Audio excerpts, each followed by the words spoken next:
Hello, audience. I kinda sorta broke the truck. So, this last weekend, the local club that I belong to, we had a tour that started out in Fraser Park, and I decided to drive the truck out there.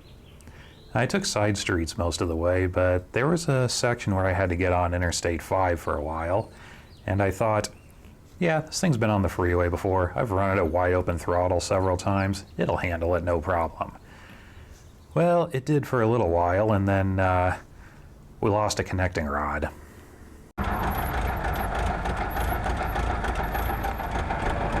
Now, this was kind of sort of my fault.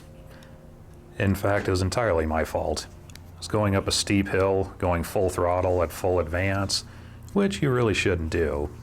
If I retarded the timing a little bit, maybe gave it a little less throttle, probably would have lasted, and probably would have driven it on the tour and made it home.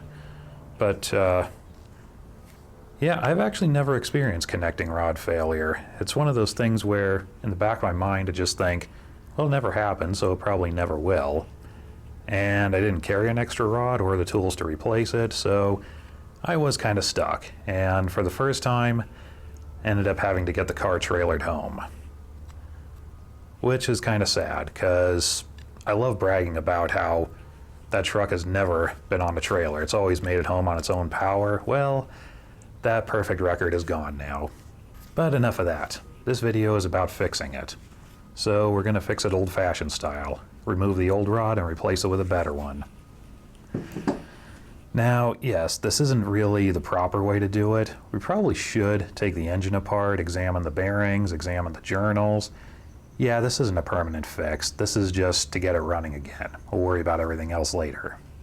So normally, to replace a connecting rod, first thing you do is drop the pan, remove the cap to separate it from the crankshaft, then you remove the cylinder head and lift the whole thing out. Then you can remove the wrist pin and separate it from the piston.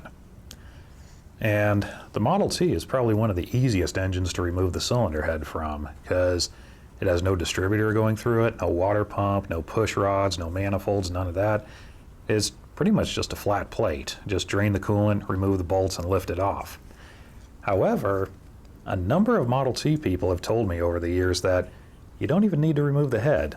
You can drop the piston low enough and get the pin out from underneath. And that is something that I've always been curious about, but I've never really had the reason to try it. Until now.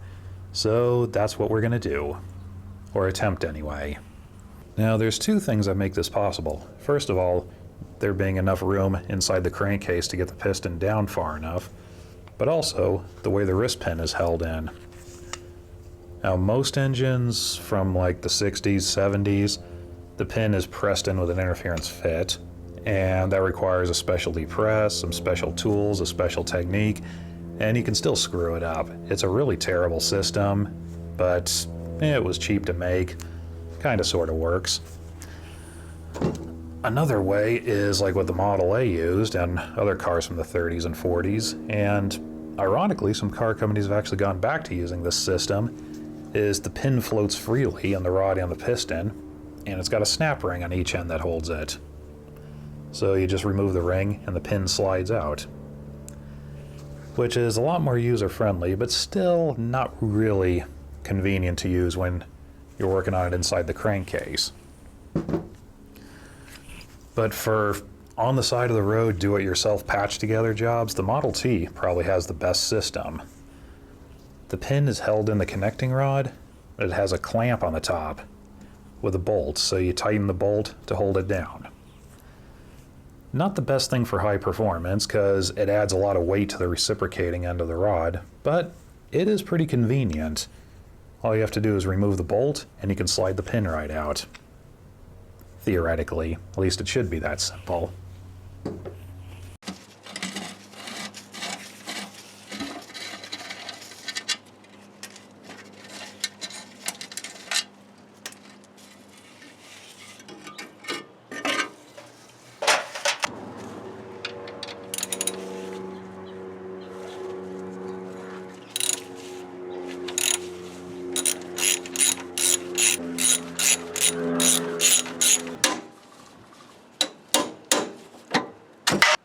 And there's the connecting rod.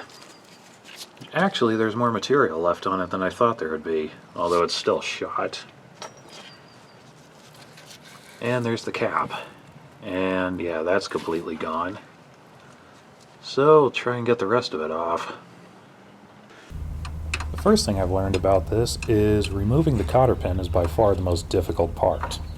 It took me about 10 minutes before I fully removed it. I ended up cutting it into pieces and getting it out that way. I also learned that once you remove the cap, the rod is free to rotate and move up and down, which made it even more difficult, which is why I'm putting the cap back on. If I had to do this all over again, I would just force a socket on the bolt and start turning it, and the pin would probably bend itself out of the way.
And since we already have it this far apart, we'll mic the crankshaft to see if that's been damaged.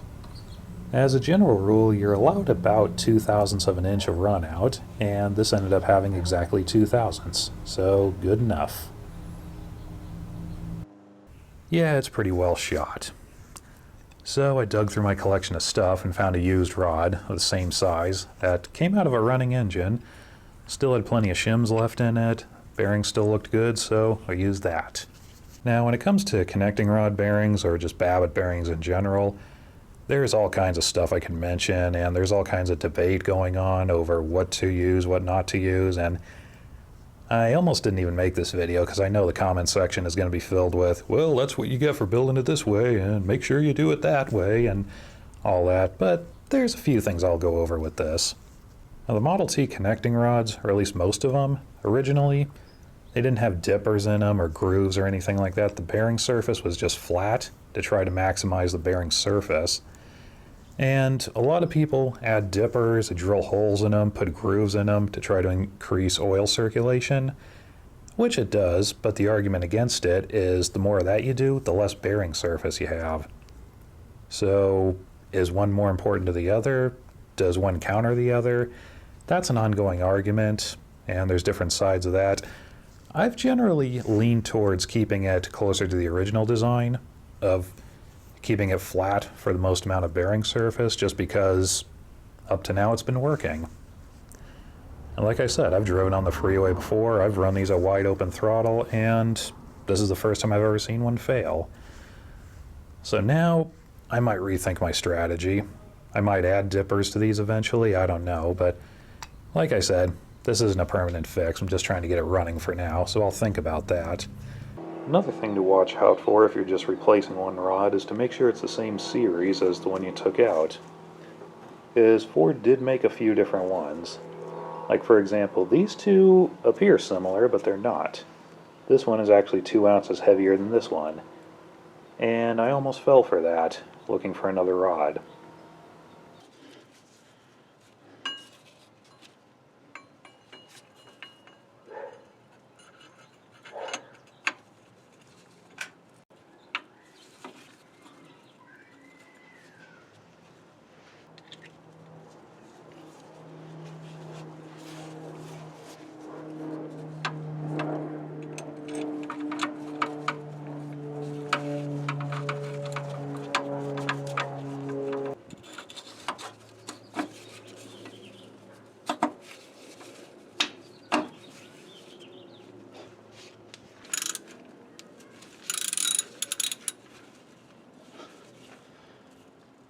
And since this rod has never been used on this journal, we need to set up the clearance, which means we need to add or remove shims until it's tight enough to where there's no noticeable play, but the engine still turns freely, which is a long, boring process you don't want to see, so luckily I've already done that. Now if I were on the side of the road trying to get it running, I'd call it good enough, but since we have it at home, I'm going to plastic gauge it so we know exactly what clearance we have.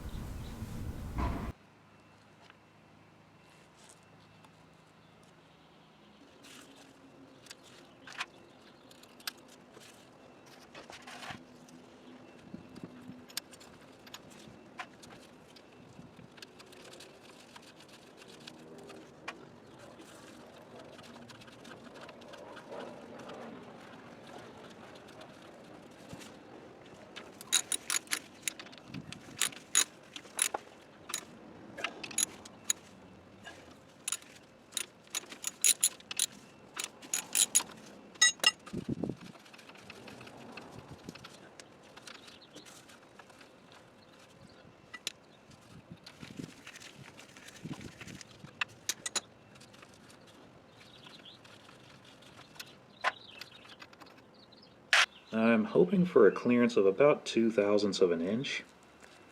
Now, when these bearings are new, sometimes you got to set them up real tight and let them self-clearance. This is a used one, it's already been worn in, so we don't need to get too crazy with that. So, by sheer chance, we ended up getting exactly 2/1000ths. Well, not exactly, it's a bit tighter there. Gets a little more loose. But, yeah, it's closer to 2/1000ths than anything else, so that's good enough.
Now before putting this thing back on, we want to make darn sure we clean all the chunks of Babbitt out of it. And the gasket is trashed, but instead of replacing it, I'm just going to cover this with sealer and put it back on.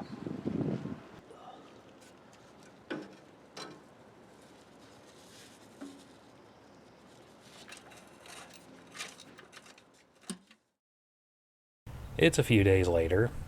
Actually, it's probably more like a week later. I had to go do something else for a while, but I've given it plenty of time for the sealer to dry. I've also changed the oil, so it should be ready to go.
Well, we definitely fixed it. It's real quiet now.